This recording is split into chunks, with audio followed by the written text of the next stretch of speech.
Hi, everybody. Welcome back. It's time for the final hour of Mainframe Comic-Con. This is John Suntress from the Word Balloon Podcast. Thank you all for an incredible weekend. Amazing questions, fantastic conversation, and truly very excited to close things out with one of the best the panels that we put together. It was 10 years ago that we celebrated the 10th anniversary of Powers at Baltimore Comic-Con, and I was pleased that Mike and Brian chose me to moderate the panel. It was an easy conversation because these guys have been my friends at that time already for a couple of years, and now another 10 as we celebrate the 20th anniversary and the curtain call for Powers, the best ever, the graphic novel. Brian Bendis will be joining us shortly, but in the meantime, it's great to welcome the co-creator of Powers, the co-plotter and co-writer at times as well. It's Mike Avon Oeming. It's great to see you, Mike. Hey, John. How's it going, man? It's going great, buddy. Seriously, thank you very much for doing this.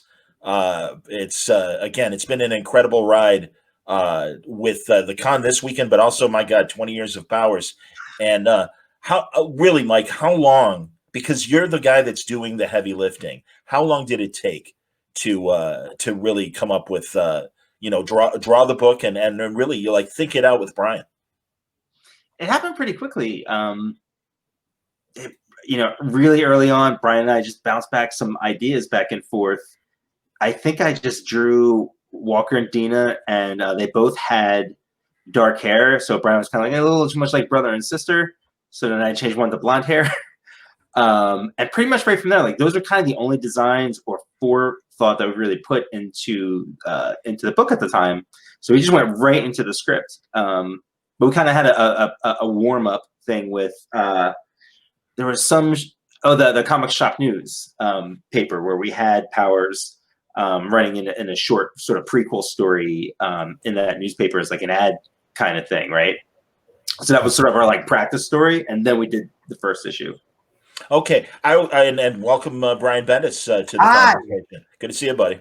I don't know why it took me 45 minutes to log into this damn thing. It took 2 seconds yesterday, so I apologize. I've been sitting here arguing with Facebook. Hi. No problem. Good to see you, man. Absolutely. And you must be exhausted. You have been broadcasting like Jerry Lewis at the NBA telethon. Oh yeah.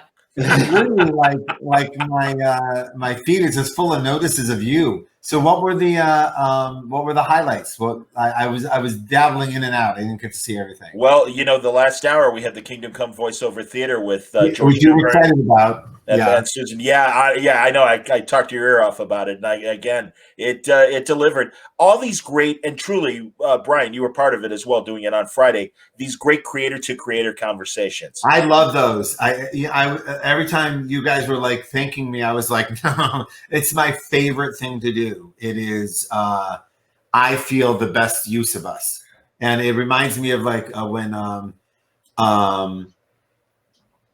Interview Magazine, I think Andy Warhol was the first person to just put people together and have them interview each other to see if what would come out, and it felt like that to me. I love it. Well, and that's again, I was really inspired by the live programming that Baltimore has done for years, where you really would just see creator to creator, and also things like San Diego. I mean, God, I remember Wade interviewing Russ Heath. And just being blown away. But my favorite, and it was at my first San Diego, was seeing Arnold Drake interview Jose Luis Garcia Lopez. Oh, and I'm so glad I got to see that. I must say, I'm more as time goes on, and I've been doing research and some historical stuff. It's a bummer what isn't filmed.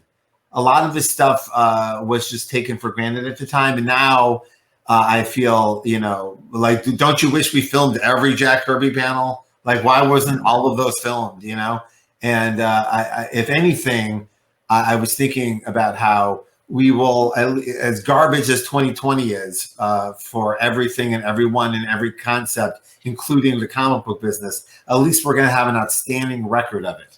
So we'll have a lot of conversation about it online, recorded forever. So that's cool. And everybody's taking advantage of that in the best way. Of having these incredible new form of entertainment conversations. Although, as you pointed out years ago, Brian, and I was going to say in terms of the things from the past that we wish people had recorded, well that Will Eisner's Shop Talk Yes. was transcribed as a book. But thank God the cassettes still exist. Mm-hmm. And that amazing Tomorrow's documentary about Eisner, the Yep. bonus features are like 10 or a dozen Eisner conversations with Kirby and Phil Suling about the direct market and the first comic conventions that he was involved with, and Milton Caniff, and all these great amazing creators. So thank God. And also the Comics Journal, I don't know where they sit in their archives, but on their website, God, they had some amazing panels of Gil Kane and R. Crumb talking to each other and stuff like that. So again, they're few and far between, but there are some artifacts of those times, and thank God. Well, I don't want to talk about even like our stuff. Like, I wish we would have like kept more stuff in the '90s. You know what I mean? Not to and also, but you're right. If anyone gets a chance, the Will Eisner Shop Talk is a great book. It's also like, oh, Will Eisner invented the podcast on top of everything else. It didn't have a name then, but if you listen to it, it's this podcast by him, and for those of you who don't know, I quoted generously in cover that story about Jack Kirby and the magic pencil. It's from Will Eisner's Shop Talk. He actually describes that story to Will Eisner about how people always come up to him and go, "What pencil do you use?" As if that's all you need to draw like Jack Kirby is the right pencil. And his line of "It's not a magic pencil." So. Mike, I know that Brian was certainly inspired by things like Fantagraphics' amazing stories back in the 80s, and all the amazing interviews and stuff. Were you reading that stuff too? Oh, yeah, definitely. You were published in there too, right? What was that? You were published in there too, in the Amazing Heroes. Oh, did you remember where I had my very, very first fan art? It was like Me some too. Swamp Thing. If you find in the back of the letters pages, you'll see those little 2-inch high things, and I think Swamp Thing, and I did a couple others. Those are like my very first printed things. Yeah. And they paid you, right? Like, didn't you get like a little money? No, those are just no. I think it was like $50 or something, because I remember it came with such a genuine thrill of you didn't feel I'm like pulling a chef here. Give me a second. Sure, no problem. But I remember it made me feel like a professional. Like I was like I'm there, I'm printed in a book, and Brian Boland's on the cover. I must be a professional person, right? And even though I'm I literally was using like international male magazine models as like my for whatever I was drawing back then, And that was such a great magazine, especially because it things are so curated now. Or they've been curated for a long time, but you picked up like Amazing Heroes, it would have an X-Men story right next to some the beginning of the Crow before anybody knew who it was, and some stuff like that. That's right. It had everything in that book, and when I was first reading comics, it was such a great way to learn about what was going on in the industry, and that was some of my first exposures to even and seeing ads to stuff like First Comics. Right. All the other stuff I wasn't seeing. It was this window into everything else. That was an awesome magazine for sure. It had more content than most. It was just right in the middle of Buyer's Guide and Comics Journal. It was right in the middle there. Right, from a sensibility standpoint, absolutely, and also it was. I mean, these great in-depth interviews of what was going on in the creators' heads at the moment while they were making these books. Incredible looks at Dark Knight and Watchmen, but everything. And truly one of the inspirations for my show, Word Balloon, was loving those magazines and Rolling Stone interviews and Playboy interviews and the great music magazine Musician that would have really great in-depth stuff of how songs and albums were made. So that's kind of where my inspiration for doing what I do for my show and doing panels like this. Yeah, but a lot of us got our first published work in Amazing Heroes letter column. It's all garbage, but it just to see your lines printed is an enormous education. It's hard to describe. You can look at the piece 100 times. I mean, everyone's different, but me and a lot of our friends, once you see it printed, you see it for real. You're not seeing it right until you see it printed, and that was also. It was my first time seeing my art at a different size. Yeah. This was 1980 something. So there wasn't photocopy machines around all over the place where you can just scan your art and see what it looks like smaller. You just saw it at the size you drew it, especially living in a small town. There was no thing. There was no place to go. You know what I mean? There was no resources for any of that stuff. So like, yeah, that was the first time you saw lines like, oh, and you see everything disappear, and you know how lines hold up and they don't hold up and stuff. And yeah, you feel like you're in the real world suddenly. There's two kinds of people listening to this right now. Some people going, yeah, I know exactly what you're talking about, and people going, man, they are way older than we thought. Man, 80s. You should like my kids sometimes gather around me when I start talking about the 90s, like it's like the Great Depression or something. It's hilarious. I mean, honestly, man, it's and I've told you guys this before. Like, I'll see a band that I loved from the '80s, and they'll put out something new. Like Brian, you were showing me, the Go-Go's little Zoom reunion while they're singing "We Got the Beat." And as I was telling Brian, I'm like, yeah, I saw them open for the Police in 1982, and it's like, oh my god, that was 38 years ago. And I'm like, literally, I remember my father being the same way in the 80s, like, oh yeah, when I saw Benny Goodman in the 40s, that was amazing. And it's like, oh my god, I'm my father. What happened? But Belinda Carlisle is 62 years old. She looks amazing. Oh my god. I'm like, wait a second, I'm not young. And she's older than me. How old? Yeah. It was amazing. And I remember incredible. You don't know, the Go-Go's documentary on Showtime is what we're talking about. It's a brand new documentary. It's actually better than the Beastie Boys documentary as far as content goes, because the Beastie Boys one's very good, and I'm very grateful that it exists in the world. But Spike Jonze, who was there for every second of it, directed it, so he's like, it's too in, right? Whereas the Go-Go's had a big breakup, and they got back together, which is very rare. And so because they're at that place, they were able to discuss it more honestly, and I loved it.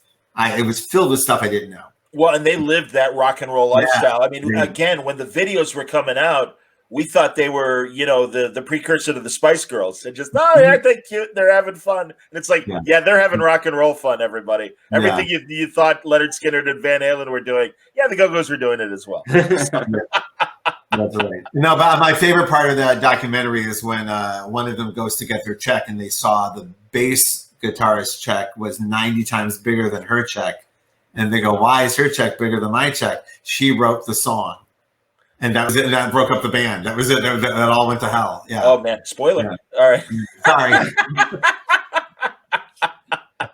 So, and truly, I mentioned the Spice Girls. I mean, that's kind of the moment where Powers kind of hit the atmosphere. And the great thing, influence, a big influence on us in the Spice Girls. Walker, very, very posh Spice when you think about it, really. But no, because we're in the Powers all week long. The woman who was hosting the last debate is named Kristen Welker, and everyone was pronouncing Christian Walker on TV, freaking me out. They were listening to this slightly gently mispronouncing with like a Canadian accent. It sounds like Christian Walker. So that's hilarious. That's fantastic. So I appreciate your promotion. Well, I was going to point out again, and it's something we've talked about when we talk about Powers. This was really the beginnings of social media, and also I think this generation, the younger readers, might take for granted the idea of a police procedural in a superpowered world. But you guys kind of were there first. And I mean, we were. I was surprised by it. There have been other, procedurals in other like cop stories in comics, obviously. But there hadn't been a straightforward like homicide book in a world of superheroes. But there have been like, I do not take away the fact that Commissioner Gordon was solving homicides in a superhero world every time, but from the perspective of the detectives and allowing us a fresh take on superheroes. And I remember when we started it, I would literally walk around the comic store going, someone must have done this before us. Like I'm clearly this low-hanging fruit isn't just laying here. But it was, and also I'm a big crime comic fan, so I just went back in to make sure that I wasn't like remembering someone else's idea, And then while we were in production, Alan Moore had announced top 10, and remember, and that's Alan Moore post Watchmen, and I'm like, oh, that's it, we're done, we're out. We're smushed, and that's fine. That's the way it should be, but. Was so grateful when the book came out. It was nothing like, it was not at all what Powers is. And I was like, oh, great. We get to be like a compare and contrast kind of thing. Yeah. And then about a year later, and we had pitched Powers to DC. They didn't want it. And then a year later, where our book was out and successful, and then we heard like they're going to do Gotham Central. Like they called us and said, we're, you know, it was Ed and Greg, like old friends, and they're like, yeah, it sounds great. But it was like the biggest win me and Mike had ever had. They had rejected this idea and now wanted their own Powers in the DC universe. I'm like, oh, well, that's a win, right? Isn't that as close as you can get? So other than actually publishing it, and now they are. We did get to keep our rights, though. Yeah, You did get to do what, buddy? We did get to keep our rights, though. Yes, we did. And so yeah, we were just very, very lucky. And after and also Powers came out in an X-Files was big at the time too. So there were a lot of like books like X-Files that would come out afterwards. They were like, you know, X-Files with superheroes and stuff like that. But we were grateful we had found our place in the comic book sphere.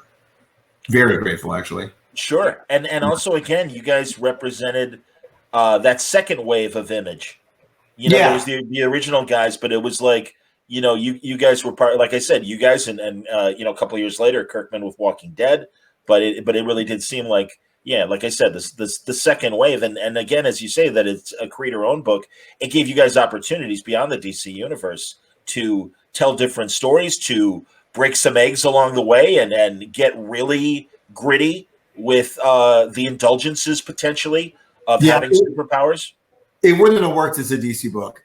It would have been interesting. It would have had its moments, but what people like about Powers would not have been.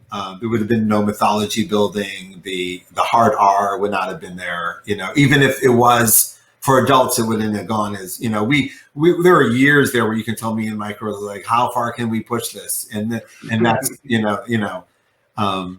yeah, still my greatest memory is I think the only argument we've ever had over Powers was the size of the devil's schlong. And, it was the amount of schlong, I think, because he drew us. I wrote. You know, again, this was at a time in the book where I knew I had to write nudity, because if I didn't, he was just going to draw it. So I had to control where the nudity went. I had to make it as story specific as possible, because there was other times where yes, it was a different time. You're a different person now, but there was a time where just shirts were coming off, and so I would aim the nudity, and at this time the devil had captured Christian Walker and was basically teabagging him, as you do. And because you have to imagine that the devil invented that, and so we started. He started sketching what he thought that would look like, and you know what it should like. Really, how humiliating would it like really make it something special? And he drew all these different kinds of, like, there was a forked one. I remember there was a forked thing and a molded, and then you would send it to friends of ours. Which one do you think it is? And one of our friends wrote back, what is wrong with you guys? Like, we were so far off the rails of what normal human behavior is in our creative endeavor that it took one of our other nutty friends to pull us back in. And it's not even the worst or strangest thing we got to do in that comic. Yeah. So absolutely, you know, everyone's got to go through the volumes and see some of those choice bits. And no pun intended about choice bits, but they're there. They're definitely there. That's outstanding. So I'm grateful that the right choice was to do it as an independent comic, and for us to explore everything we needed to explore and to go as naughty and wherever wherever we wanted to go as adults. I'm looking right now at some questions. I wanted to. I didn't see. I'm sorry. We were not ignoring the questions. All right. No. Where is Taki? Oh yeah, that's true. You know, Mike, absolutely. Jimmy wanted to know. She's in this cage here. Oh, nice. I hear that's that's good. Oh, cameo. Oh, I see a shadow. He's coming. There you are. Hey. Hello, How are you, buddy? Colorist on the planet. How are you? Oh, me? Yeah. Yes, you. Yes, your cameo, bud. We want to know how you're doing. Absolutely. Definitely. How are you guys doing? We're so cold over here. Cold? Yeah, we're freezing. Oh, yeah. Here. Are you Yeah, it's draw? cold out there. Are you drawing or coloring right now, Tuck? I see the thing on your hand. Are you okay? Yeah. Okay, It's because also profession. I see your Yeah, Michael Jackson I'm glove, and that's why I was fashion wondering. Okay, all right, good deal. See, that's Fashion. too. It's part of a more elaborate outfit she puts on for. We do After- part-time and- movement shots group that we're in. Yeah. And then, you know. All right, well, Tuck's on screen real fast. I want to ask about the Kickstarter, the comic that comes out via Kickstarter. Yeah, After Realm. After Realm, thank you. Oh yeah. That's Very- After Ba-bum. Realm. I know. Covers it. Mike and Tucky are my buddies, but After Realm is a very, very good comic book from them. And I think the third issue is the real sell. The third issue is really, really, really original and awesome. So I hope people check it out. Particularly if you love powers. It's Mike's genre brain unfettered. I really like it. Thanks. Sure. And we're doing the Kickstarters quarterly. I think the next one we're going to do mid-November. And that'll be for issue 4, which is already drawn and stuff. And Cool. yeah, just going to keep that ball rolling. Yeah, Excellent. it's really exciting when your friends do something that makes you sit up straight and go, "Oh, look at you!" Yeah, it was really cool. Thanks, buddy. When you put it in trade, Mike, is it going to be 4 issues, 5 issue trades? What do you think? I don't know yet. Okay. This is I know it sounds a little BSy when writers talk about how organic their story is, but considering the format of Kickstarter, it's just completely different than a regular direct market comic. You can really take your time telling the story. So I'm still trying to gauge it, especially because some Okay. issues are like 64 pages, some are 48 pages and stuff. So I'm going to guess about issue 5. I understand. And, honestly, that's been the recurring conversation with all of you since Diamond had their brief shutdown and these alternatives. But also the great thing, I was talking about it with Brubaker, that you don't have to limit yourself in chapters to be 20 or 22 pages. And, I mean, that was also a great hallmark of Powers and an infamous issue that went all the way to the back cover. And I loved it. And a lot of people are like, hey, where's the back matter? Where's the letters? Where's all the stuff? Where's the no life suggestions of what to watch? Yeah, F you, man. And it's like, I'm sure That's exactly correct. we just trying to give you more story. Yeah, It's a continuing struggle I have, which is I'm thinking like an indie guy, and I'm like, oh, just fill the book up with stuff. I'd be thrilled. It's still whatever it costs, and you're filling up the pages full of content. And then we thought, hey, listen, we can go to the back cover. It's our back cover. We did that one. Use it. We don't have to make it an ad. And Some then people didn't get that it went to the back cover. it looked like there was a pagination missing. It looked like the book, the letter column was actually missing from the book. So Yeah. I understood the complaint. But you try your things. You try them. So absolutely. Yeah. Here- What were the other highlights from Baltimore? What did Mark say? What did Mark said something about Kickstarter too, didn't he? I got a bunch of tweets about it. I don't know. God, I mean, doing it? honestly, between hosting the panels that I had to host and wanted to host, I won't deny I did miss a couple conversations. Oh, okay. I thought you were in on that one. Because Okay. I was napping. Well, the great thing is, thank God, because I'm part of Mainframe and stuff, these are all word balloon episodes, including this very conversation. So yeah, I mean, I'm literally sitting on a couple of weeks of content. But by the same token, people are like, "Can we talk this week? Can we talk Monday? Do you have time before Halloween?" It's like, yes, it'll be fine. And that's why I do 25 There are still podcasts a people week. in our business that think they need to promote their book the week of the national election. They think this is the week I'm going to get out and get some promotion. All You right. still think there's going to be an election that week? No, that's what I'm saying. While people are talking about the election that never happened, then maybe. Brian knows I was at his house last summer, and he's like, "I'm telling you, this guy's not going to want to leave office, and there's going to be a brouhaha." And I'm like, maybe. And here we are, and it's like, again, the sorry kids, don't mean to get political. We can move on, but yeah, it's. It's not political. He looked in the camera and said, "I'm not leaving." He said it a year ago. He said it 2 years ago. He said it 3 years ago. So. Yeah. Yikes. Yeah. All right, a couple questions to get back to our. Yes, our let's get back into the fun parts of the world. It's Meow Ryan. Dialogue is such a hard thing to write and draw. Brian, who do you draw from to write your dialogue? And Mike, when you read what Brian wrote, how do you visualize your characters talking? Interesting question for both of you. With the dialogue often comes a lot of subtext, acting notes, or what I think the artist wants. Depends on the artist and what the artist can do with. Everyone has different strengths and weaknesses in that. So it's not just the dialogue, but how you're presenting the dialogue to the artist and in what sense. Most of my heroes look at dialogue like music. Most of my heroes play their instrument in a way that is very appealing to listen to, and that could be anywhere from David Mamet to Aaron Sorkin to Richard Price. There's a lot of playwrights that I'm a big fan of, and I look to them because playwrights are able to often get the story across through dialogue without it sounding like exposition that you're giving to the reader. It's like more natural way to get across the information. So I spend a lot of time on that to this day, trying to find the best way to do the least cliche thing you could do with the dialogue, which often brings, when you do that, it's harder work, but then things start to flow in a nice way, and the jokes get better and more in the moment.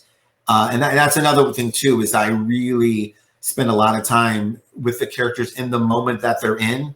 I look around the room for them. I smell the room for them. I try to really be in the moment and have the dialogue reference how they're feeling. Comics are cool because you can really have people wear their heart on their sleeve a lot, and it be good writing. Whereas if you did it, and sometimes in TV or film, it could come off, a little bit like a thud. But in comics, people can really look at each other and say, "I love you." And it really work. Whereas in TV, you're better off with it. They can be saying "I love you," but they're saying, "Can I have some ice cream?" They're saying something else. So Subtext, yeah. Mike is one of the few people in comics who can do subtext. You can say they're saying yes, but the eyes say no, or they're the opposite of what they're saying, and it's very difficult to do. Mike can do it. Alex Maleev can do it. A few other people can, but it's a talent unto itself. The characters look like they're thinking. They look like they have a history. The weight of the world is on Christian Walker's shoulders. Every single panel of that graphic novel. It makes it just wonderful to write to, because what will happen is a lot of the times dialogue will be removed in the lettering stage because I gave him the line, I gave him the emotion. He put it so clearly on panel that the line is actually getting in the way and making it less interesting. It's funny because to this day, I had an artist this week who got flustered that I had removed a line of dialogue from a DC book, and I had to point out, you see, I was just covering up your excellent acting. I was not making it better. That if I was in the editing room with a film, I would yank the pieces. I would yank the line. So it's just at that last minute when you see that art, if you're showing and not telling, show. Yeah. Yeah, Brian. I mean, that's the highest compliment you can get working with Brian, and it's like when I know that we're at our peak Michael Jordan-like levels working, which isn't all the time. That's why I'll make that joke. Like, it's not all the time, and when you get there, Brian's writing brings out the best acting in me because he does write subtext. He does write that thing of what people are saying versus what they're feeling, and when I'm able to do that. To reciprocate and do that really well, then a lot of times, like you said, he'll take the dialogue out, and there is a part of me that feels like, oh, but shit, man, like I got here because of the way you wrote it, and I want to see those words. But you have to be your own editor sometimes, and realize, well, the best bet is to take it out. If Brian's taking it out, then it's only me who ever saw that and has that feeling, that weird attachment to that moment. But we made a better moment together. Yeah, a better moment than either of us had intended at the moment, and that's like one of the best things. That's one of the best feelings you can get. And, we get at least once an issue. Oh, That's awesome. Go ahead. Yeah, when I start piling on the dialogue, that's when there's trouble. Great questions here, and I want to get to them. And comments as well. Taylor says, want to thank you for always creating characters of color and diversity. Off topic, Brian, and I'm going to zoom in. He sees the Akira box set. So he's got to ask, what other manga are you a fan of? And he wants to know Mike's favorite manga as well. Akira's and Atomo is my favorite. I hate to be so on the edge of wow, what a shock! Someone in America likes Akira, but and I was actually watching an Akira little documentary last night on the YouTube because that's where I am in my life, and I was shocked what year the movie originally was released versus when I had seen it, because I remember seeing it thinking it was an older movie and it had only been out 6 months. So I'm the way it was presented to us in America was unique, and it was a game changer for me as I was finding my feet and my voice as a comic creator. I think it came out in 1991. My first book was published in 91, which makes next year my 30th anniversary in comics. And buy me a cake. And but so it was very, very, very important to me, the movie and the book itself. How about you, Mike, with manga and anime? Yeah, relatively obvious. I mean, there's Otomo is a big one. Not just his Akira work, but just his body of work. Shiro Matsumune, I think his name is, did Appleseed. That stuff was really super mind blowing when I saw it. I still love it, and and obviously Miyazaki Films, and the Valley of the Wind graphic novel set is just it's just a masterpiece. And they're all such different creators who just do things in different ways that it's amazing at how wildly diverse those subjects are just under that. And then there's a bunch of modern artists that I follow on YouTube. I don't know what they're working on or what their art is, but they'll just post. I think there's a guy named Yoshido. I forget his name offhand, but he just does live inking and drawing. So it'll be like a 4-hour video of just the sound of a pen. Really, nothing else. That's fantastic. It's the best. Yeah. So that's how I absorb it now. That's awesome. Let's see here. A couple people were saying nice things about Power is the best ever graphic novel. Last time we had all gone together, the book was just shipping, so we were talking about it more in the abstract. And now it's been out, and I just wanted to say we got a lot of email and posts about the graphic novel. I have some kind of pandemic brain. I didn't I was just putting books out in the middle of this. No one's going to see this. And I was so delighted and just thank you for buying the book. Thank you, however it is that you got the book. Thank you so much. First of all, thank you for sticking with us all these years, and then thank you for going out of your way to get the book this summer. That was very, very cool. I just wanted to say that to everybody. Absolutely. Yeah. I wish I was more sort of verbal about it or social media about it when we came out, but we tend to have these moments with Powers, these really big moments that we've been spared of too much excitement or happening too quickly, too fast.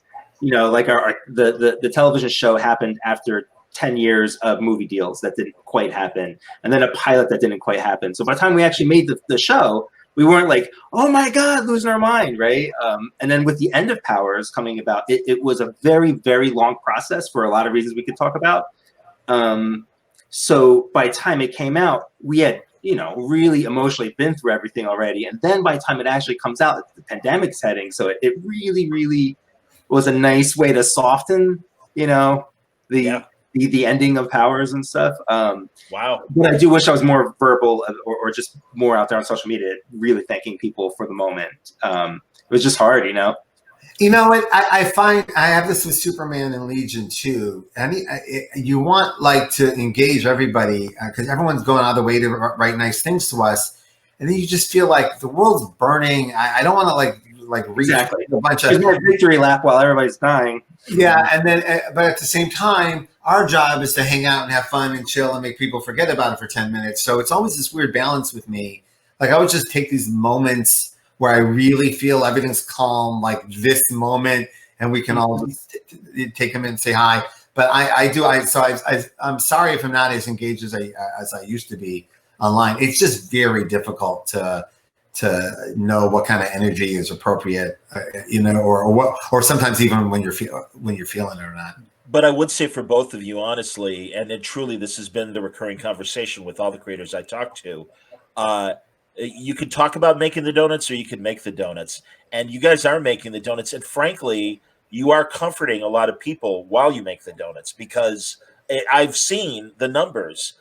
Graphic novel sales and comic sales are doing just great during the pandemic. They really are. Because people, we're inside. Go ahead, Brian. You can expand on that. No. And I wasn't sure. Me and Mike had talked about this. We are sadly old enough we have been through other economic downturns in the market, and historically, every time there's an economic downturn, entertainment spending goes up because people just need to chill. And I understand that.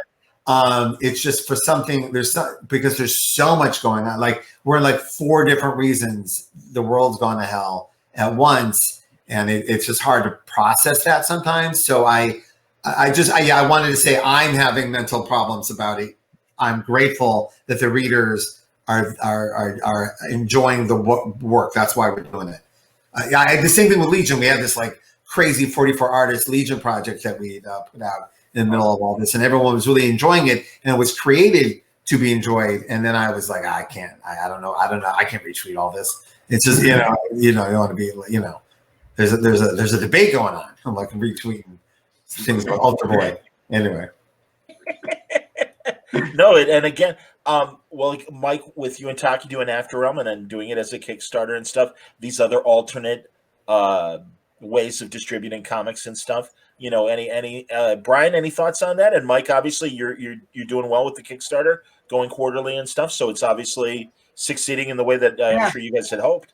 That Kickstarter is going great, and we're going to do some other ones that I've got planned as well.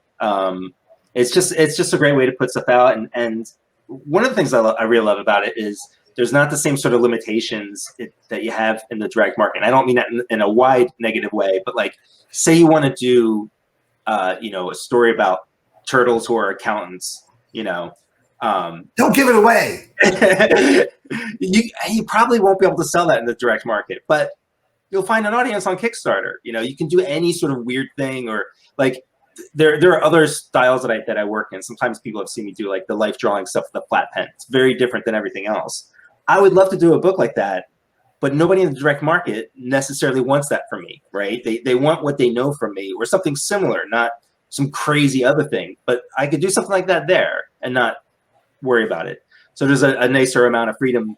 But comics, the direct market is great. It's immediate. You have an idea, you can get it out really quick. You don't have to do that same sort of, half of Kickstarter is the actual campaign as opposed to the work. And sometimes it's just easier for me to just sit down and just draw scripts, and next thing I know, it's out on the shelves, and I'm moving on to the next thing. And I like that kind of speed, which you don't get in the Kickstarter stuff. Understood. I know that's fantastic. Here we go. All I know is you brought up donuts. Now everyone's asking for donuts. Exactly. Well, and you're in Voodoo Donut country, Brian. So you're gonna have to make a run for us. I will never forgive you for killing Melanie Moore. You created someone new that I loved and take her away a year later. Hurtful. Yep. Good answer. Very good. I had a fortune cookie that said exactly. I deeply appreciate that very, very nice compliment. I wanted you to be mad. I wanted you to be hurt. I'm glad you liked her as much as I did. And we haven't like, it's hard to see someone murdered in Action Comics. It's a fierce place to see a murder. So I'm looking for, because a couple people have asked, and there was a kid that was one. Here it is. No. Hey, Brian, you're my favorite comic book writer of all time. When I was 12 to 15, all I would read was your books. What advice would you give to an aspiring 17-year-old writer? And Mike, I think you've obviously got thoughts on that as well. Dive in, my friend. Get in there. Write something. Write for yourself. And also write, may I say, try to give yourself some short story assignments. And when I say short story, I mean 8 pages, beginning, middle, and end. All right. And by the way, you Google short story writing advice, every writer on the planet will give you this advice. Why? Because you find out a lot about yourself. You find out what kind of stories are important to you, the sturdy structure of a story. And with 8 pages, you really got to scrape away everything that isn't important. You got to really just get to story. And sometimes that's the hardest thing to do. And but the most valuable thing. So try that. Also try things that surprise and delight you. You're at an age where you pick up your guitar and start messing around with it just to see what'll happen. If you like certain genres, go for it. If there's also genres you like but they frustrate you, that is something. That's a voice in your head telling you have something to say in this genre. I have found this out. Like I was like always like hands off with sci-fi, like a little like standoffish with it, and I realized no, there's a kind that I like, and it's rare for me, so I'm gonna go make some of that, right? And so try that too, right? Like if I'm doing something that's annoying you right now, go right in that genre to see what it is that you want out of that genre. All right, well, that is a stepping stone thing that's going on since cavemen. I don't like your caveman drawing. I'm going to go do my own. You just described the inspiration for Word Balloon. That's exactly what happened with me. And no disrespect to anybody who's me. But yeah. Mike, any thoughts on that idea of an aspiring writer? I think everything that Brian said. Another piece of advice, which I wish I knew about when I was young, was to keep a journal. One of the reasons to keep a journal is you can hone. It's like a gym, for your writing. Like you're not writing stories and stuff, and it'll help you extract everyday stuff that you don't think is a story. When you talk to a lot of younger people and you say, write what you know. And like, I remember hearing that when I was a kid. I was like, I'm from a little town. I draw all day. I don't have friends and I don't do anything else. I literally have nothing to write. Meanwhile, all this stuff was going on in my house and around my head and stuff that I didn't recognize was going on, and how that would serve me as a writer later if I paid attention to any of it. When you realize, how do you write about a boring day? Well, there's a great Mad Men episode, right? Just this episode where they just got up late and they were drinking in the middle of the afternoon, and then they realized it was 8 o'clock and they hadn't fed the kids anything. And it was just this great episode about having a lazy day because the writers understood how to extract that. And I think like a journal is a really good tool for that. That's outstanding. Absolutely. Also, you're young, so now is the time where if you're serious about your craft, you have to make it part of your lifestyle. So you're someone that eats, drinks, sleeps, and writes. So you have to demand from yourself a certain amount of time a day. And also the writing thing is the thing that's the easiest to forgive. I don't have time today, not today, but you have to make yourself, just like you wouldn't skip a meal, don't skip your writing time, which is your personal also meditation time. It's such a good time for yourself. You're younger, you probably don't care that much about it, but you will, as you get older, realize this time with yourself is very important to your creative journey. So take it. Could not agree more. All right, interesting question. And you've talked a little bit about this, but Welverin asks, early on in Powers, Brian, you mentioned how it would end. How much of this did you have planned? Was it just a general idea, or did you have a good idea of the overall arc of the series? Yeah, I will tell you, it was hard to, at the beginning of the series, perceive its success and its longevity. So I did not have a 20-year plan for Powers, as I did not have a 20-year plan for anything. And also hard to imagine, like, anything that would come from Powers. None of it, I couldn't imagine any of it. Hope for all of it, but you can't imagine it. So we had vague ideas. We had like a terrible idea that we held on to for a couple of years, where eventually Walker was going to reveal that he always had powers, and fuck you guys. I just wanted to see what it was like. What a terrible idea that is. What a terrible late 90s alt rock idea that is. And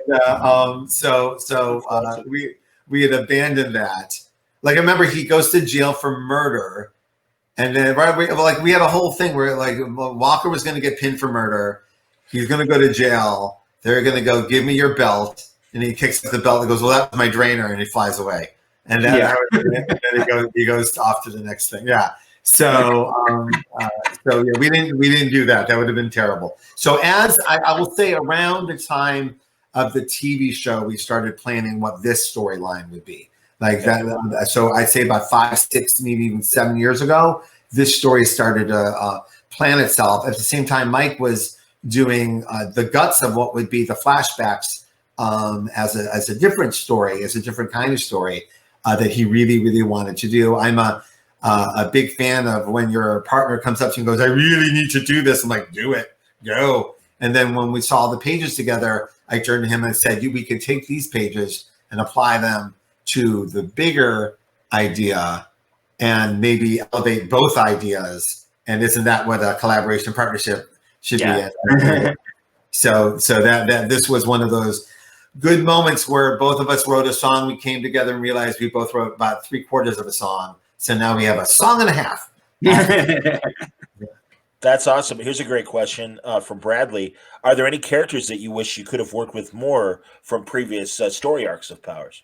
The hardest thing with Powers is that it's a murder mystery. So some of them are going to get murdered. There's going to be murder.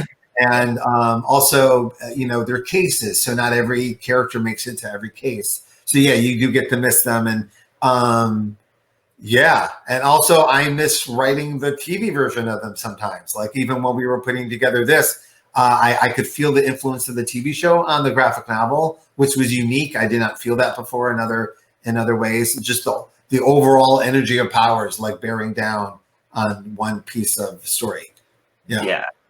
It's funny. The one character I missed, we had killed kind of early-ish on, was Cutter. Yeah. Great.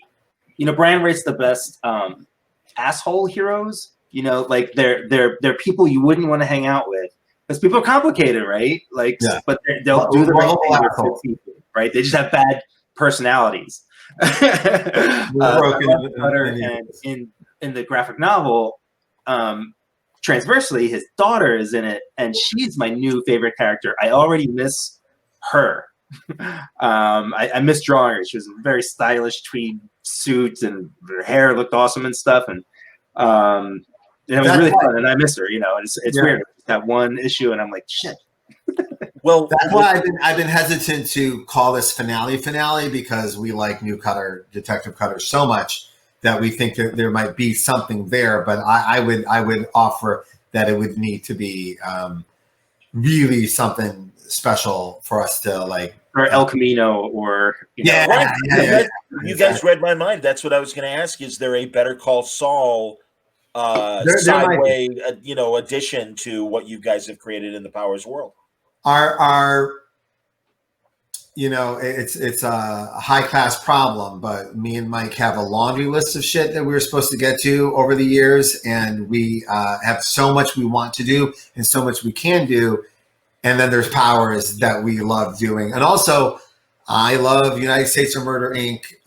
Even more than Powers. And so I keep thinking of things about that. And then we want to go back to Takio. And there's 2 other things we're supposed to do. And the clock is ticking. We're not getting any younger. So part of me thinks just stop and move on. Even ER went off the air eventually. And and do the new stuff. So we'll see. I don't know. It's he does leave a really nice world there in a way that, like, we always had a world in Powers that we developed together, but the way Brian structured this at the end, it felt like a true world as opposed to just one for Walker and Dina. At the end of it, it felt like they're a smaller part of this larger thing now. Without lessening their characters any, but we can go forward without them, having the shadow be there. Yeah, 100%. No, and truly, where everyone is left, that survives. If for people who haven't read, you'll have to read to find out who. It's still, I think, fresh enough on the bookshelves that I don't want to spoil anything. Yeah, no, but who killed Retro Girl? But I will. The response to the graphic novel made me maybe we shouldn't do anymore because it was exactly the response we wanted. It was warm, and they got it, and also so get the fuck off stage. Stop. Yeah. Man. It's not my strong suit, which is so funny because I'm such a pop culture professor. Like I know we'll know when the time is right. Like I have a feeling we'll know why it needs to come back. You know, No, beyond like having fun, there will be something that will tell us it's time to bring it back. It's weird that I'm like Seinfeld is like one of my like creative like rabbis, you know, like I'm shocked by it. I'm shocked that his Jewish Zen Buddhist philosophy gets under my skin so hard. Like old man Seinfeld is really interesting person with a lot to say that I feel, and he is the king of getting off stage on time. Like he got like perfect get off stage, and I see that. And yet I always go, let's roll the dice one more. Like I always like, yeah, one more. Well, that's what I'm saying. There would have to be some sort of reason, and I can't really project in my mind what that would be, whether it's cultural or pop cultural. I don't know. But yeah, there would have to be a reason, a sign that we would go, oh, okay, well, we know it's more than just this kind of like urge to, you know, draw the characters and write the characters again. Well, we'll know if there's a reason. Yeah. Here, Michael Cooper wants to know what you guys do for downtime when you're not creating stories. Good question. What? That's an excellent there is no downtime. Well, we're 9 months into this pandemic, so I honestly, we laugh because we created a situation for ourselves decades ago where we turned all of our hobbies into our vocation, and then didn't replace them with other hobbies. It's just so we get paid to do the thing we would do. So I have with the kids, we do a lot of Lego work and a lot of even this stuff. Even like this week, I was like watching a lot of stuff. It was all fun as hell. Most of it was actually for work. If I had to really I'm working with the guy who made Gangs of London. So watching Gangs of London, I was having the best time. I was as relaxed as I've been like in 3 years. It was so good, highly recommended. And then I went, oh yeah, but I'm still working. This is, you know. But boo-hoo. Yeah. So the goal is get yourself a job that doesn't feel like a job, right? Even with the deadlines looming and it can be pressure, and even the stress of this pandemic and everything. On the worst day, still writing Superman. It's like it's a pleasure. Honestly, that's the other thing too. Like this whole pandemic, where I haven't been in my best brain like everybody else. My job made me hang out with Superman for a few hours a day. Like I have to think like Superman. You have to. And if it does, and you know when Superman doesn't sound like Superman, if it ain't hopeful, let you know it's Superman. And so to get my mind to a hopeful place every day in my writing and then spill out in my day, that was a nice hobby. I must say that was, I know that's weird, but it was like, oh, what a grateful thing. I felt so grateful that I got to do that. So Legion does the thing too. Yeah, I gotta be honest. I literally don't have any hobbies. And I work 7 days a week. And that's not like one of these, oh, it's a burden. I work 7 days. Like I choose to. This is how my life is designed. And I stop when my brain and my body is too tired, and it just tells me I gotta lay down and watch TV all day. You know. It's hard to describe. I've known Mike many years, and this is true every day that I've known him, but I've never had a way to easily describe to people what it's like to watch Mike. In the movie Indiana Jones and the Kingdom of the Crystal Skull, John Hurt's character is drawing in the air, and then they put a piece of paper in front of him, and there's a whole drawing. If Mike doesn't have paper in front of him, he starts John Hurting. He starts. he just starts. You might as well put a piece of paper there and cash it in because it's going to happen either way. Mike cannot stop. I've seen Mike cannot stop. And knowing what Mike was doing before he changed, you know, because again, it's something Mike and I talked about in conversation to prepare his book, The Art of Mike Oeming. You know, you had your time as an inker, your style was very different, and then you know during the 90s, you were one of those guys that I mean, you've lived pencils down yourself personally. During that rough time, and truly, you took that time, and you know you were working in the booth where all those trucks were coming in and out, and you were in that like almost it wasn't a toll booth, but think of that as like a parking attendant, and you're sitting there with your sketchbook, man, reinventing yourself, and that's fantastic. That during which I'm sure was a really tough emotional time for you, Mike, that you were able to channel that into your creativity. Truly. This is one of those cliches you hear all the time about how the worst thing that happened to me, or one of the worst things that happened to me, was actually one of the best things that happened to me. So very similar to what's going on now. And I hate to say it, what I think is really coming. that mid 90s crash, I had gone from building a career, taking time from my teenage years into my 20s to build a career. So I went from working on indie comics and like indie porn comics, whatever I could do to get published. Like which titles, Mike? To being an anchor at Marvel, to working on Judge Dredd and Foot Soldiers and stuff. And then I couldn't get anything.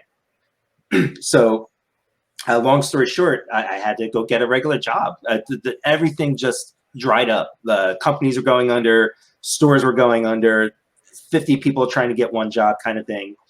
And my son was just born. So I needed to bring in real money. So there I was, like at 23, 24, like suddenly I had to go get a real job and get out of comics. I had to stop contacting editors and stuff. And in my head, I was like, all right, I'm going to have a job and, this is going to suck and I can still draw for myself and I'll still make comics and get them out however I can, very grumpily, But as time went by, I realized, I don't need what I thought that I needed. I didn't need to be in the stores. I didn't need to do signings and to be a guest someplace. And yes, I wanted to be published and be paid for drawing as opposed to, watching trucks. But I found a new self-worth in my art and my relationship to it through that. And I redefined myself because I had less time to draw. So I wasn't doing all these noodly little lines on everything. And I stripped everything away that I didn't need. It was this weird parallel between my real life and my art, both of which I had to strip away all these extra things and just pare it down. So those, what I perceived as a couple steps backwards, I needed to take a break. I needed to move back and rethink everything and then move forward. And then powers happened. And I think with what's going on now, it'll, if people keep that story in mind, I think it'll get people through a lot. Because you got to use it. Yeah, and again, back to the Go-Go's documentary. There's a line in the documentary. No, one of them says, I learned everything about myself from failure. I learned nothing from our success. We had every success a band could have. I learned nothing. Nothing came of it. Every failure made me a better musician, made me a better partner, made me a better band member. And that really struck. We've heard a lot of people talk those words, but we live in this weird bubble right now where it's this Instagram thing where everyone wants to be their best version of themselves without actually earning it or learning anything. Like, no, most of life is failure. Most of it is falling on your ass and learning from it. It's the journey. And without that's that level of work you're not going to get to. You're not going to get to the good stuff. So we celebrate your failure, learn from it, fall on your ass, pick yourself up. All your heroes did. So 100%. Absolutely, man. Jimmy wanted to know, and a few other people were asking about this as well. Are we going to see more Naomi now that Young Justice is done that next month? And why the hell did Young Justice have to end? I'm Young Justice was going to go 18. We ended up going 20 during the transitions of DC's evolution as it evolves. I haven't talked about what I'm doing next to DC yet because of pandemic. I mean, they literally put out the solicitation for my last Superman on 9/11, and I'm like, I'm still the age where you're not supposed to talk about yourself on 9/11, right? I don't know. I didn't mention it. I have a new major book at DC. We will announce it when things are hopefully calmer. I'm pretty excited about it, and the pieces at DC are all gonna reveal themselves as the year goes on. So yeah, I'm sad that we're done on Young Justice because I loved it. I would have liked it to have continued without me. That was my original goal, that I step off the book, but that wasn't to be. Yeah, it just wasn't to be during the transitions. But part of the deal at DC was that I was supposed to do less, I was supposed to do for them, but less, and none of that happened. Some of it was because of the nature of the deal. Some of it was because new toy box. Some of it was because almost died, and I was running like a lunatic. So all these things kind of barreled down my first 2 years at DC, where I was just like a lunatic. But now I'm going to settle down like I was supposed to and be a little so, which will mean which means yes, more Jinx World. That was the other thing, more creator owned. That's what I was going to add. But more DC too. That's excellent, man. And also, honestly, I love how they I didn't turned. answer the Naomi question, but go ahead. No, finish on Naomi, and then I'll say. I'm sorry. There, Naomi. As soon as Jamal Campbell is done with Far Sector, he has pages already written for Naomi 2. Also, Naomi's place in the DC universe will be revealed very shortly. That's all I can say at the moment. So, for Naomi fans, thank you for your patience and thank you for your support, because you made certain moves that we're making with her inevitable. So, not to be too Thanos-y, but I'm pretty excited about that. Some really cool Naomi news coming. And I'm being vague and enthusiastic, but it's genuinely vague and enthusiastic. What I like is how DC turned 5G into future state, which I think is a good shift with that material and making it an event rather than, and we'll see what sticks. It's interesting, Brian, and you can appreciate this having created Miles Morales. And in fact, we were talking about this in an earlier conversation, they're all kind of conflating right now, my panels, but truly, the feeling was, hey, Clark Kent is Superman, period. Bruce Wayne is Batman, period. Peter Parker is Spider-Man, period. And then all of a sudden, well, wait a minute, we like Miles. Miles is Spider-Man, and there's room for Miles. So it's going to be interesting to see what sticks, if anything, from Future State. But I appreciate them finding a way to use that material, maybe giving some of you guys a break in between projects and stuff. And I think that's all positive. And I was talking to Philip Kennedy Johnson about his Superman stuff for Future State, and he says it's without giving anything away, it is kind of coming out of the end of your Superman run. And I don't know how much you can talk about that, or unless is he frozen? He might be frozen. No, he just does that sometimes. I know, exactly. Oh no, Brian is in the Phantom Zone. Oh no, my God. So, Mike, I'll ask you, what are your future plans for Superman? I plan on him bringing the shorts back, wearing them on the outside, but backwards, like inside out. Because to get a second day's wear out of him, obviously, as many of us bachelors would do. But there's a very practical reason for that as well, which is one of Superman's weaknesses is magic, and if you wear your underwear on backwards, it helps keep the devils away. I think El Chapo was up to that, and some other drug lords. I think it would be good for Superman as well. Oh, there's Brian. Hi. I was just pitching my. I literally went from John about to say something about Philip Johnson, and you went right to the magic underwear. I'm like, right. Okay, anyway. What did Philip Johnson... He was talking about his Future State story and how it was coming out of your wrap-up to Superman. And without spoiling, I think that's interesting, and I don't know how much you can say without spoiling what you're planning. That's the look on my face. I'm actually not I know a lot of stuff, and I genuinely at this moment don't know what's public and what's not. I will say that there is some 5G sprinkled in the Future State, but it's not a total re-engineering of what 5G was. 5G was not all the way down the line yet. It was so I can see where people think Future State is 5G or whatever, and there are bits and pieces, but it's not totally that. Just saying. My Future State project is very excited about is Legion of Superheroes with Riley Rosmo. I've been like the day I walked into DC, they just printed Martian Manhunter #1 with him and Steve Orlando, and I was blown away by this dude. And then we did a retreat with him where every sketch he did, every design was blowing everyone's mind. And I was, and one of them I actually stole. Actually, can I have that design for Xanadoth, the villain we used in Superman? He was just coming up with like villain designs, just like demons in his head and stuff. And I was like, can I have that? Like it was that good. And we've been talking the whole time about what we would do.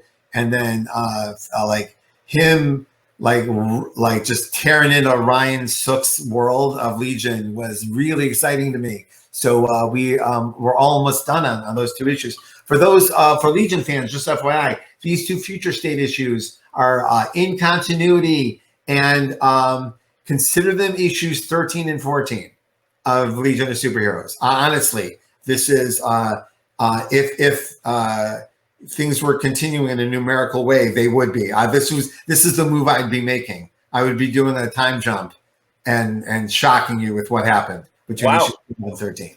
Yeah, I absolutely love this. This was thrown in front of us, and I love it. So is your Legion run continuing after Future State? Yeah, hopefully, yeah. Okay. Yeah, that's the plan. Yeah. Okay. Very cool. And that's funny. Talking about Riley sketching like that, Mike, reminds me of the times you guys both were telling me in the Powers television room when you and Ben Edlin would be off to the side sketching and stuff like that, and just coming up with crazy shit. The creator of The Tick was one of the writers for the show before his own show took off. Right. And we were in there in the writers' room, just it's like high school. Oh, again, the adults are talking, and there we were, just sketching funny faces and crap. Yeah, it was amazing. Bradley points out a great scene, and man, Brian shared it with me before it came to print. But when Perry White hugged Clark Kent, when he revealed no dialogue, just a beautiful moment, and ending with that hug. Yeah, seriously, man. It's a beautiful place to be when you know your entire creative team will just nail it. There wasn't there wasn't a plan B. There wasn't another version of it. There wasn't some line I was going to drop in if needed. They will nail this, and nailed it. They did every step of the way. Was that Ivan and Joe and Alex and Claire? They're an amazing team. And when you get up to like issue 18, that's when you really just know like stuff about them that they may not see in themselves. Or I had that with Bagley too, where it was just like things they are clearly capable of doing that they may not have had a chance to do yet, or whatever. But Jesus, it just that my favorite part of my time at DC is getting to work with people I would never have gotten to work with at Marvel, and having an equally great collaboration with them. And some of them are people I don't know. I don't know Ivan. I don't know him. Like, we're not pals, but we are just great. Yeah, but I love him. I love work with him any day on anything but him and Ryan Sook, like everyone, and Johnny and Klaus, who I did know at Marvel. So it's just like this mixture of collaborations that are my oldest collaborations and things from Marvel and brand new things all happening at the same time. That's awesome. I talked to Johnny a couple of weeks ago. How did that go? He's a mensch. You know how he is. Seriously, and I even told him, I'm like, Johnny, the last time I saw you physically, Bendis and I are in a corner outside of the San Diego Convention Center, and you just happened to walk by. We're both like, John! And it was great. He sat down with, you didn't sit down. We stood with him for like 2 seconds. And I guess, you see, that's the thing, man. For me, I literally, because we see each other all so infrequently, I remember every moment that I spend with you guys. Oh, that's sweet. Well, yeah. Well, when we leave the house, I remember everything we've done together too. Yeah, it's and for Johnny and Klaus, and we just wrapped up our Action Comics run. Like, we're not even done with our last issue yet, but we're headed towards the end. And in the last script, I don't mean to embarrass them, but I wrote a note to Klaus and John specifically saying, well, this was just lovely. I mean, just from not a moment. It was just lovely, and it was not the first time that I've been in a room with them where it was just absolutely professionals being professional and doing everything they can to do their best. And I've worked with Klaus and Johnny together and separately at separate Marvel, and it was also felt like that. So I know for some other people, it was like, well, you guys have been together for years. That was Avengers was 10 years ago, but for me, John and Klaus were people I read growing up. And I don't mean to make them sound like Methuselah, but they were names. They were names of reasons I wanted to be here. And then I got here and I worked with them and made me want to do even better. Right. And now, everyone who wants to grow up, you want to grow up and be Klaus Janson. That's the, you want to be an elder statesman of such high caliber, like Dave Gibbons and Walt Simonson, just like these guys that held their shit together, still have all their powers as a creator, and they're just doing their work and getting it done. It's just so inspiring to me. So I just wrote them a note about how, you'll never see it this way, but you guys were the guys to me. And now we're here we may be like 15 years into our creative relationship, but I can't imagine if you grew up playing guitar and then you got to play guitar with Eric Clapton, it would ever get old. You would never go like even 15 years later go, shit, there's Eric Clapton. It would never. And that's how I feel about them. And it's what a great experience. And to have done it on Avengers and Superman, kind of cool. Absolutely, my God. All right, here's a good Powers question from Leandro. Is the whole Powers series in print right now? How can one get Powers today? Well, there are 7 essential volumes from DC Comics right now. It is no joke, my absolute favorite format those stories have been printed in. They're big, thick, pretty inexpensive. Each one carries about 1.5 years of material in it. Wow. So like little mini omnibuses, there's 7 of them. It takes you right up to the front door of our storyline here. So there you go, man. Yeah. Are you happy with the format, Mike? Oh yeah, and we have them in so many formats at this point. Sure. Which is cool. We've had all these opportunities that to present it in different ways. But I mean, that Brian's right. That is like sort of if you have the wrist power for it to hold one of those books, it's those are the best ways to digest them and financially too. I think they make the most sense. Yeah, okay, they're a good deal. I'm really, really proud of them. That's awesome. A lot of calls to see Brian Michael Bendis on Nightwing eventually. I so appreciate it. I did my Dick Grayson in Batman universe. He ended up being through more than half of it, which was not originally planned. But as soon as and you can thank my son for that. My son, being 7, doesn't have any baggage. No, a lot of the Bat family has a lot of baggage with a lot of fans. Like everyone comes at them from a different thing. But when a 7-year-old comes up to you with his 2 Nightwing nightsticks and goes, "Nightwing is the coolest," and walks away, you have to sit there and think about it.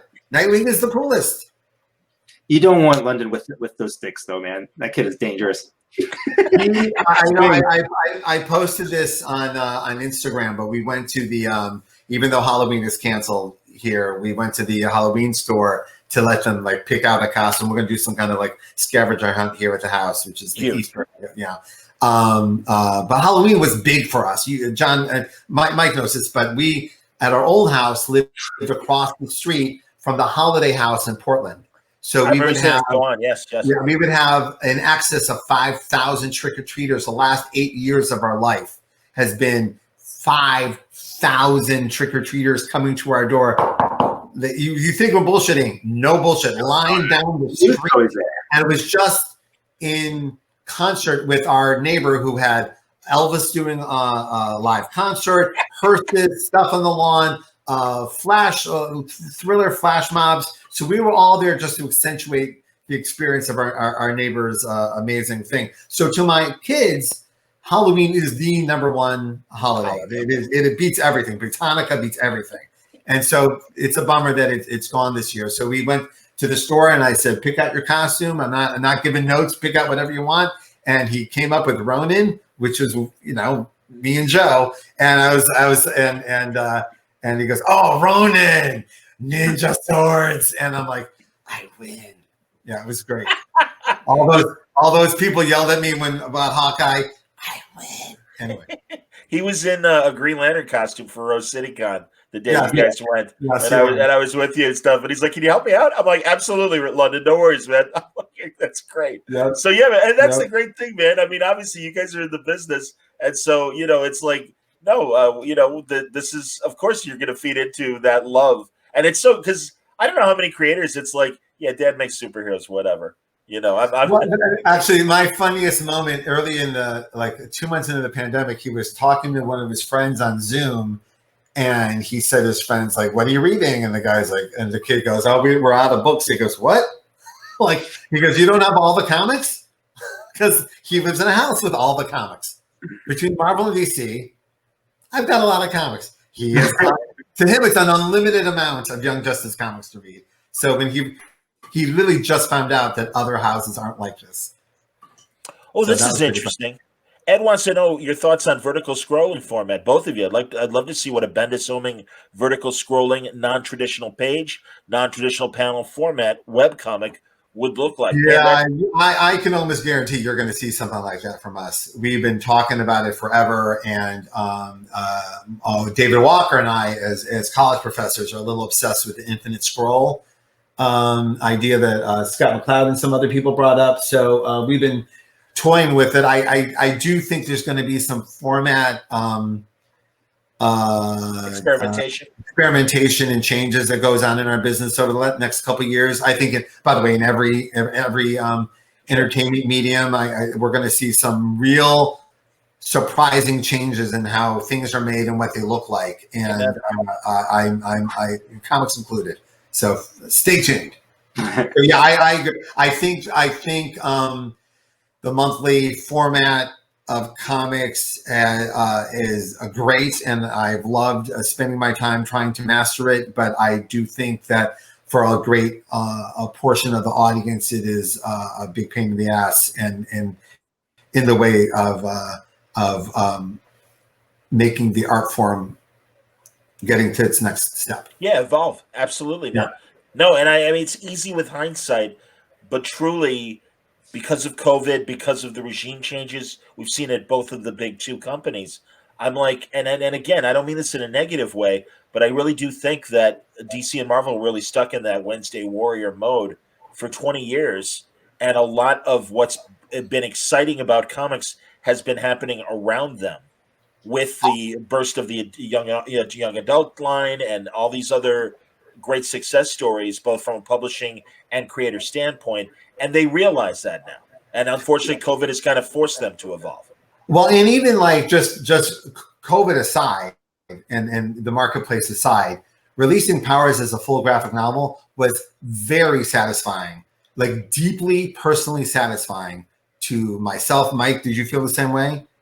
Yeah, all of those sort of expectations are they've changed now. Like I always said, I would never do a graphic novel because you spend a year or whatever drawing it, and it's out for that week, and it's spoken of for about as long as any other floppy that's out there. So it seems like a giant time investment that didn't make any sense until the market started to change. Then things started to change, and then it starts to make a lot of sense. And the infinite scroll thing is fun. I've done one which I've not published anywhere. Oh, that's right. Yeah. I've shown you, right? The pizza or die thing. Yeah.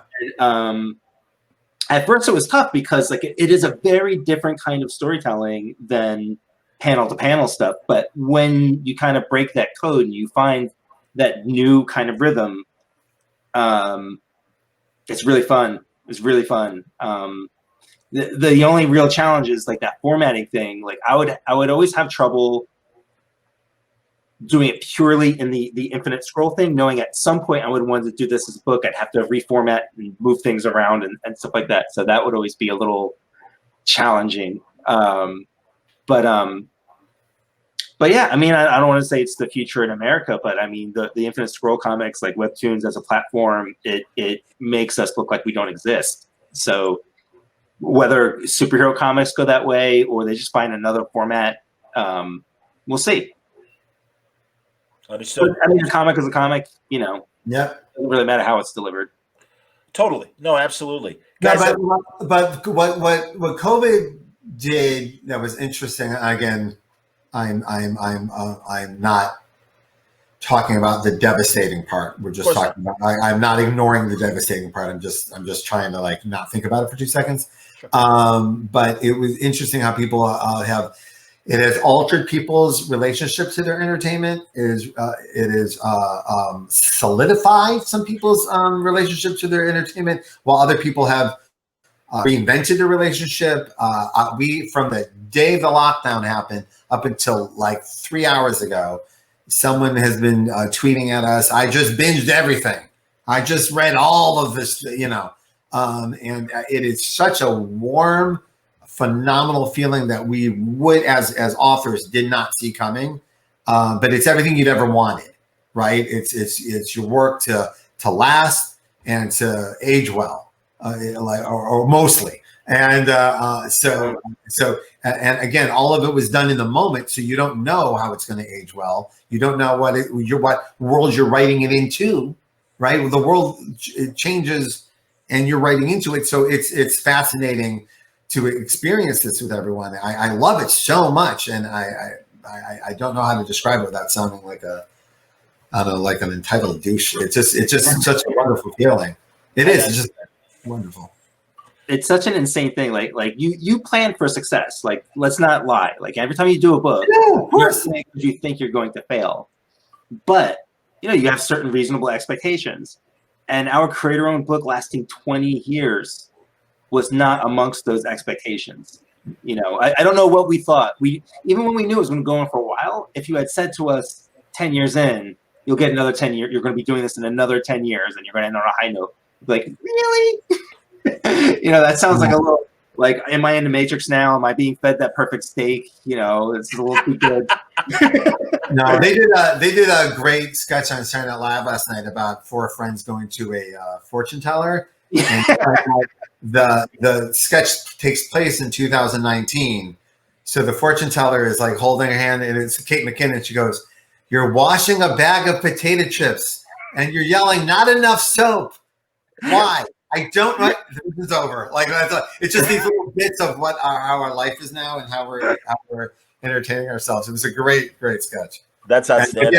But I think that a lot. Like, I think if someone would send a copy of the Legion of Superheroes trade paperback that came out this week to me in a time machine and just showed me, here's your name on the cover of this Legion trade paperback, I'd be like, what happened? Like in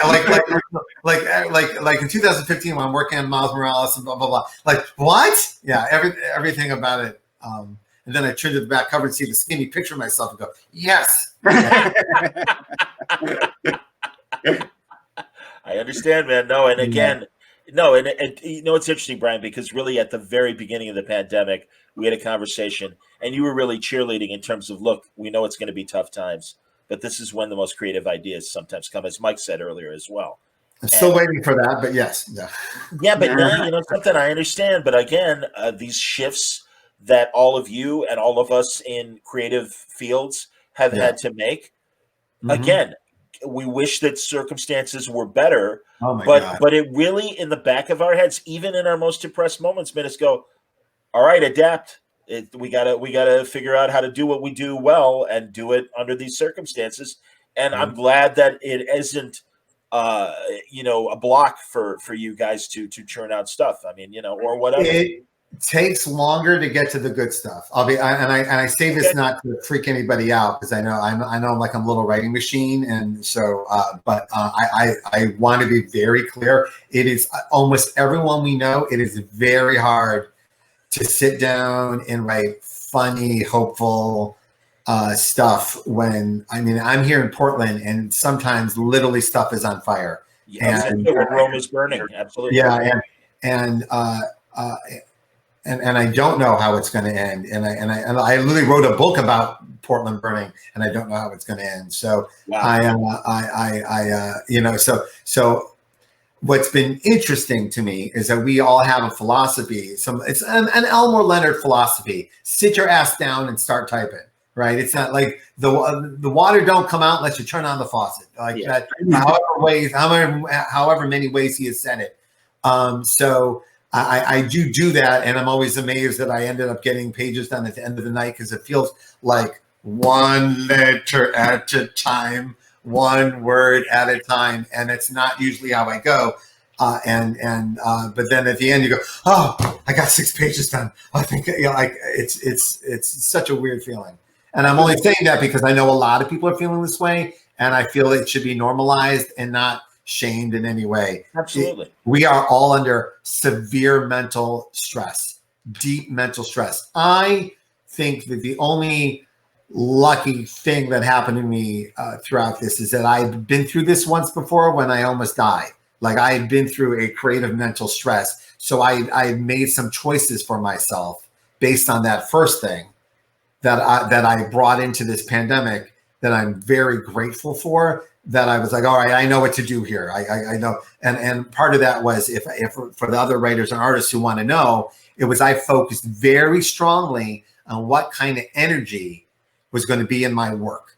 Like, what kind of stories am I going to put out there, and what are the images that you're going to see? So even you're talking about like killing that one character. I went back and forth on what, like, you'll notice you do not see her dead body. I don't want to see more like, I know I wrote torso. I don't want to see any dismembered bodies right now. I'm like, we're seeing enough snuff films and stuff that it's not healthy. And I wanted to put out more hopeful energy in my work for myself.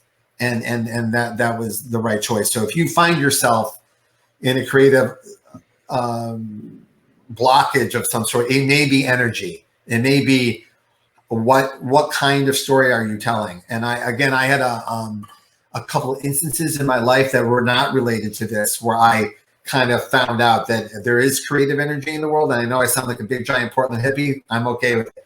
And this is Matthew McConaughey's been doing a lot of press this week for his book, and I'm about to sound a little like that, and I apologize, but creative energy comes back to you. You put it out in the world, it absolutely comes back. Sometimes it comes back a day later. Sometimes it comes back the day the book comes out. Sometimes it comes back decades later. But it absolutely comes back to you. And once you feel that, you go, oh, well, let me put out the good stuff. Let me put out as good energy as I can, right? That empowers as many people as I can. Because if it's coming back, that's what I would like. So do that with your work. Let that be your goal for a moment. See if that doesn't get a couple more pages written than you did the day before. And I'm really lucky. I spend most of my day drawing, so I can escape into the drawing. You know, when you're writing, you're using a different part of your brain. You know, it's the difference between driving your car on auto versus driving it through an obstacle course. You know, so I get to escape there. But the times I am writing, it is really hard. Luckily, After Realm's not hard because it's so fantasy.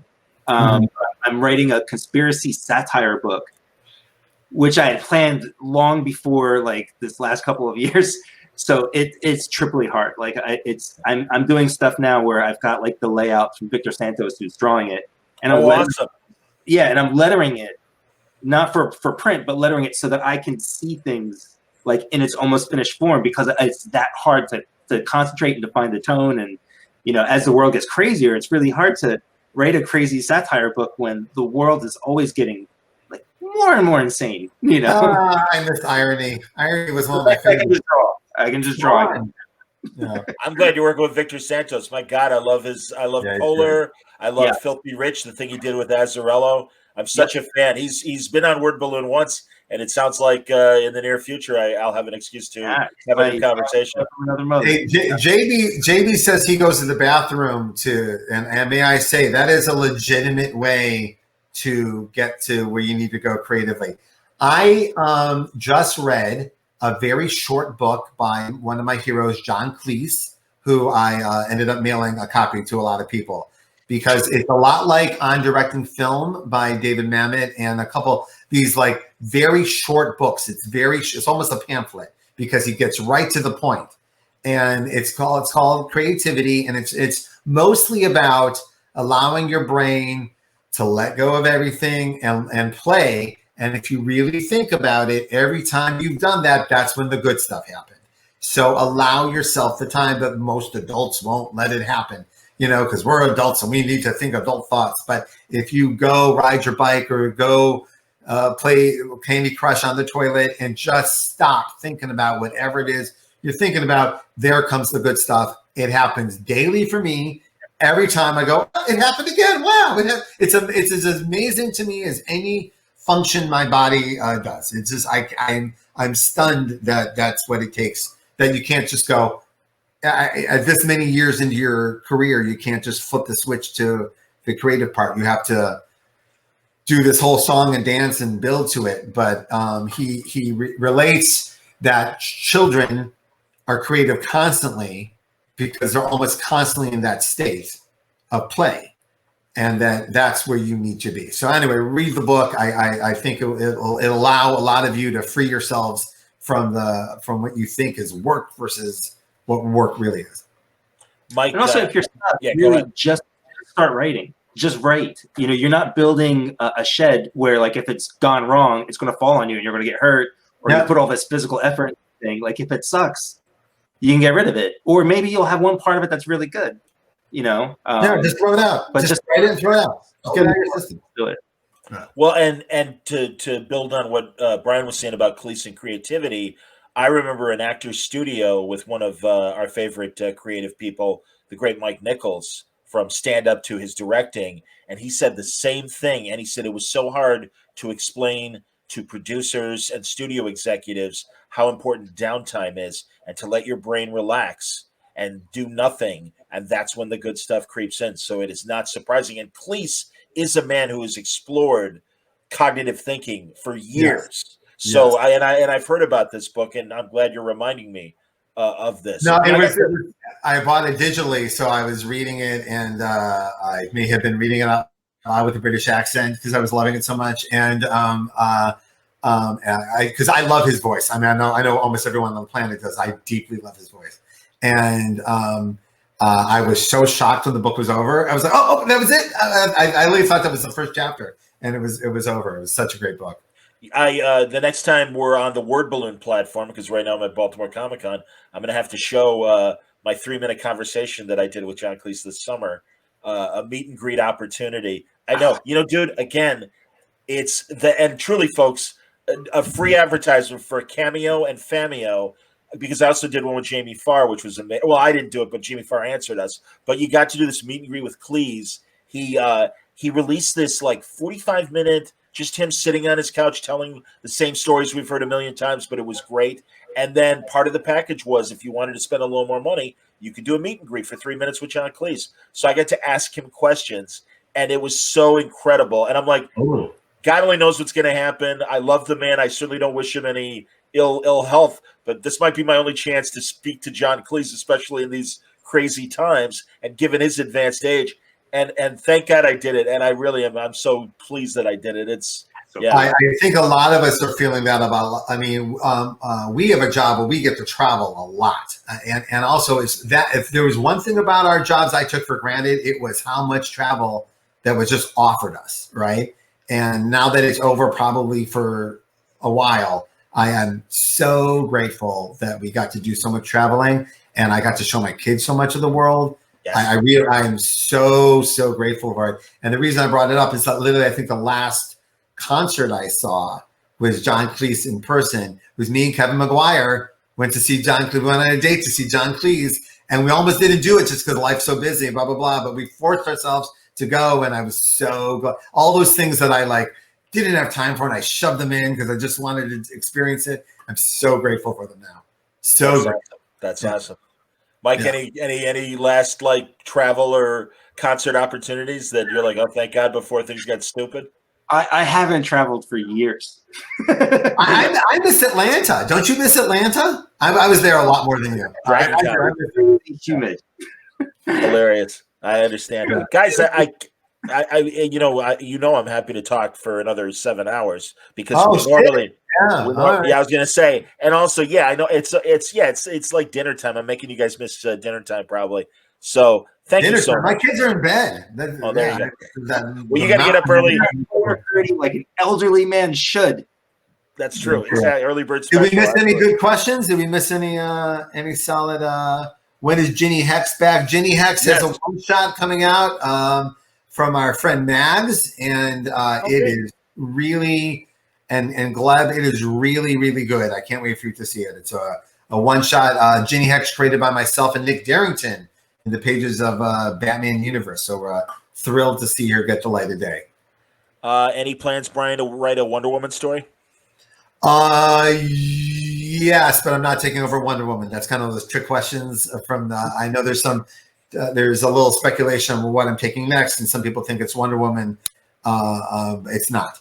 But yes, I like writing Wonder Woman. And for those who want to check out last issue of Young Justice was almost a spotlight on Cassie Sandsmark, kind of setting up a new status quo for her that separates her from the other Pantheon characters a little bit. We're pretty excited about that. So check it out if you want. Okay. What are the main factors one should consider to pitch a story in 2 minutes? Does it come naturally during your first story pitch? I am a bad story pitcher. I always have been. I will tell you that I've learned some interesting lessons over the years. I try to apply them. When you're pitching a story to someone, all they're thinking is, can I make money off of this? That's all they're thinking is, am I going to get fired if I publish this? So what they want to hear from you is the magic words that's gonna say, okay, yeah, well, this is worth making. Okay. Oh, it's Star Wars meets Lord of the Rings. All right, I'm in. What? All right, now you're talking my language. And particularly in this environment, people are getting fired for no reason whatsoever. They're just getting let go for numbers and a lot of our friends are. So everyone's a little fearful, but that's the time to get a little ballsy. All right. The person that, yes, some people being ballsy are going to fall on their ass a little bit, but the person being ballsy is also going to be the next person that creates the next Teenage Mutant Ninja Turtles in this environment. There's going to be someone who captures the exact moment of that, a character that embodies our stress and our excitement for the future all at once and takes us forward. And that can only be done in a fearless way. So when you're pitching to that person, no, they're living in fear. So you have to be fearless, but you're pitching to someone living in fear. And I'm not saying that as a derogatory. It's just honest. It's just if someone's an editor at a publishing house right now, they don't know what to do, right? So you pitch your thing and make it sound like they say, "Oh, that's what I was missing. That's the piece that's what'll get me to the big office," and see it from their perspective, right? And sometimes the answer is it's a very personal story, and I'm the only one that can tell it. And they get very charmed, and they feel that your truth matches their truth, and it gets you there. So you don't have to like oversell what it is. You sell it for what it is, but do see it through their eyes. Mike, any thoughts on that in terms of pitching? I have something pithy that I've always gotten. Go ahead. It's just the industry stuff right now. I'm biased because I lean towards creator-owned stuff. The sense of control, like even if this stuff wasn't going on right now, there's just like, it's up to you to make it or break it. I don't know what publishers are looking for right now. I don't know how to pitch something. I don't have the best advice right now. Well, and I would say, especially my years in sports radio, I always loved the athletes that said, and it's an axiom that I continue to pursue: luck is when opportunity meets preparation. Absolutely. And and it really does. It's like, and believe me, again, this year and through the good graces of the League of Word Balloon listeners, I have lived this because I was facing just what Brian described. Got downsized. They loved me, but it was numbers. And I'm like, all right, I can try to get another radio job that I'm like, or I really believe in Word Balloon. And again, it's because of the good graces of my listeners and also people like yourselves that will waste 2 hours talking to me as we've done tonight. Absolutely. Dude, you have no idea how therapeutic this is for me. How me and Mike get together and stare at each other. I love this man so much.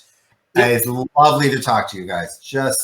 We talk shit about you all the time. We really do. Shit about you all the time. And real quick, before we go, let's thank Mark Nathan, Baltimore Comic-Con.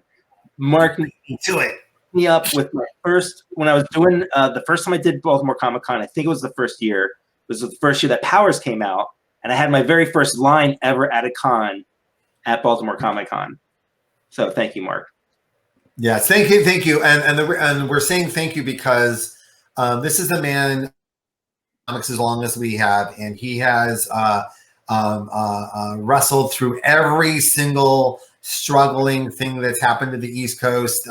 It was worded to us for fucking 9/11 and Sandy to like everything, and he's been able to keep this. And also Baltimore Comic-Con is a big one for our family. My wife's from Baltimore, Sabatino's.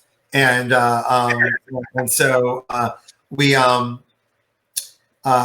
were grateful we were able to put this show together, which I heard from other creators felt a lot like Baltimore Comic-Con in the virtual space, which is kind of cool because that's a very unique energy. So that's cool. Well, that was our hope, man. And again, we appreciate Mark and Randy Tischer for giving us that opportunity to work with them, put this show on. Jim McLaughlin works his ass off. Absolutely. God, yes. Refuses to take any kind of acknowledgement, but he's been working all weekend long, and God bless. And let's put up the heroinitiative.org because, as I always like to point out, doing these online conventions, 80% of their fundraising happened at live shows. Well, obviously, live shows aren't happening right now. That's one of the main reasons why Mainframe Comic-Con started doing our independent shows. It gave us the opportunity to do more with Hero and Baltimore, with the Drink and Draw and a few other sponsored events that we have through Hero. And we thank Jim very much for his involvement. I thank my cohorts and the creators of Mainframe. I came in late in the game. This is our 4th event. I only came in on event number 3, but my guys, Chuck Lindsay and Chad Raspin, for creating Mainframe.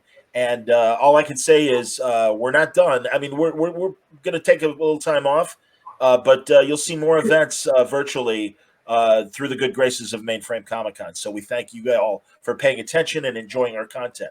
And guys, we'll wrap up, and I'll say thank you for 15 years of Word Balloon being associated with you guys, and the cameos that you guys have put me in your creator-owned books, and including Powers, and also in the No Life section of Powers was always greatly appreciated, because it's truly how I was able to gather a good early portion of my audience, and I thank you both for that.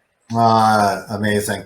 For those of you who asked questions that we did not get to, please tweet them at us and we will get to them, get them answered. They were not being blown off for any way. Some things were flying by before I could even get to them. John, thank you. Thanks, buddy. You're the best. And also, this is it. You're done for the weekend, right? This was your. Yeah, no, we're turning off the lights. Absolutely. So you did an amazing job, man. Thank you so much. Always amazing work, dude.